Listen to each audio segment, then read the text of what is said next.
We're in a time where everyone goes out and says, "Oh, I'm totally that character. Totally me. Totally my story. Ah, looks like they copied my story." And it's okay. It's okay to relate to a certain story, to a certain character. The problem is, there are several people that always tend to choose characters or stories that, according to them, makes them look like they're more attractive because it's a sob story, it makes you look like you've had a hard life. Well, look, you're not the only one. But you are one of those that actually keep making this a topic conversation. And sometimes it just gets exhausting. There are a lot of movies out there that tell a story of, I don't know, a certain problem, drama, whatever you want to call it. And they're probably good movies, okay movies. I'm not gonna say I've seen them all. And sometimes it makes me happy that some of these movies get recognized at some point in time. What makes me go ugh is the fact that sometimes the wrong audience is the one that brings it back. A clear example of this movie is Lost in Translation, which I get it, it's a good movie. It has nice visuals, the photography, the color palette, and the story it's okay, it's pretty good. And I'm like hesitating on saying if it's good or not because it's something that general audiences wouldn't completely approve of these days.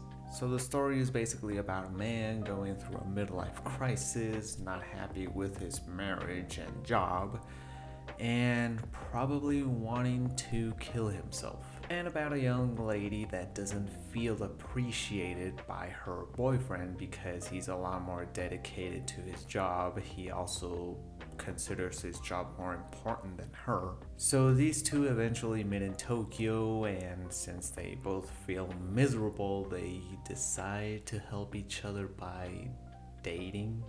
And keep in mind that Bill Murray's character is, I don't know, like 40 something, and she is probably in her 20s. So they kind of become a couple. So Bill Murray's character, sorry, I don't remember the name. It's been almost a year since I watched this movie, and yeah, I really don't want to watch it again. So he's basically having an affair with a girl in her 20s. Basically cheating on her wife. Not to mention that he has kids. Aren't kids like the motivation for parents to keep fighting for their marriage or anything like that?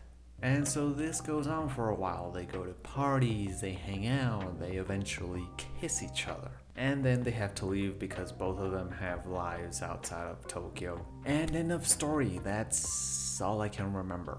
So yeah, it's an okay fairy tale.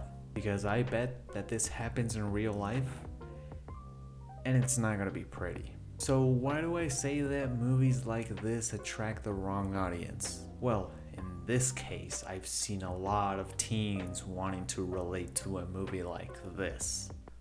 Or probably already relate to it.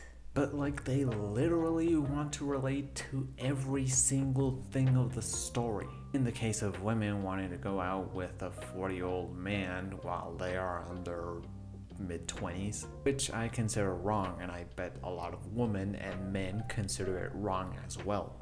And it's funny because the same women who want that are then complaining that they feel harassed. I mean, it's like you're asking for it and then you reject it because you didn't find it pretty at the end. Clearly, you don't know what you want, and I mean, what did you expect? That's just a movie. Men and women start romanticizing traumatic events. Like if that's gonna bring you the love of your life, I mean, if anything, you're gonna scare people away. Oh, sorry, it's just that a lot has happened in my life.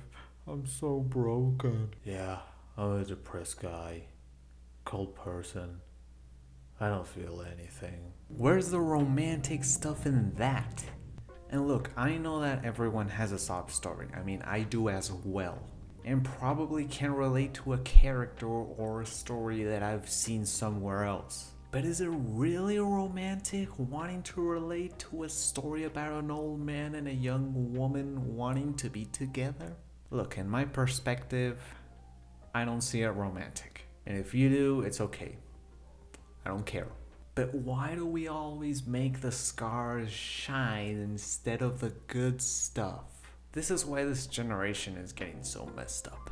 Romanticizing things that shouldn't be. Honestly, bring the emos back. I'd prefer to see those in the streets. You don't look cool by wanting to relate to a story like that, saying that it's you. You just make yourself look a lot more miserable.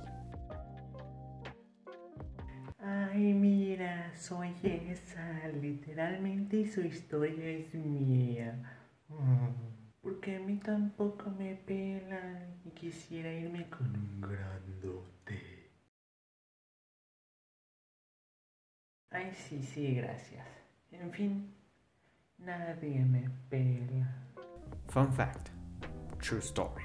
Look, I don't know if anyone understood my point, so I'm gonna try to summarize it. Just because you see that it works in movies doesn't mean that it works in real life. I mean, it didn't even work well in the movie.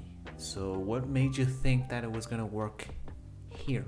Grab a better example for your life and stop making yourself look like the victim. And really don't replicate what you see in this movie. Or any movie, but I just decided to take this one as an example. Not against the movie, not even against the wrong audience it's been pulling, but gals, guys, you can do better. You know, after reading this out loud, I'm not even sure if this video is gonna make any sense at all. Anyway, I shot it and I'm gonna upload it. And if it gets attention, people might start to go against me for the stuff I just said. But remember what I always say at the end of my videos. These are just my thoughts. So that is just my opinion, those are just my thoughts. Do you gals and guys think that this movie has been going to the wrong audience or any other movie? Tell me in the comments below. Give me a like, subscribe to the channel. Follow me on TikTok and Instagram, links are down below. I am Louis, thank you so much for watching this video, I hope you enjoyed it. Hope everyone is doing okay, and I will see you guys until next time. Take care.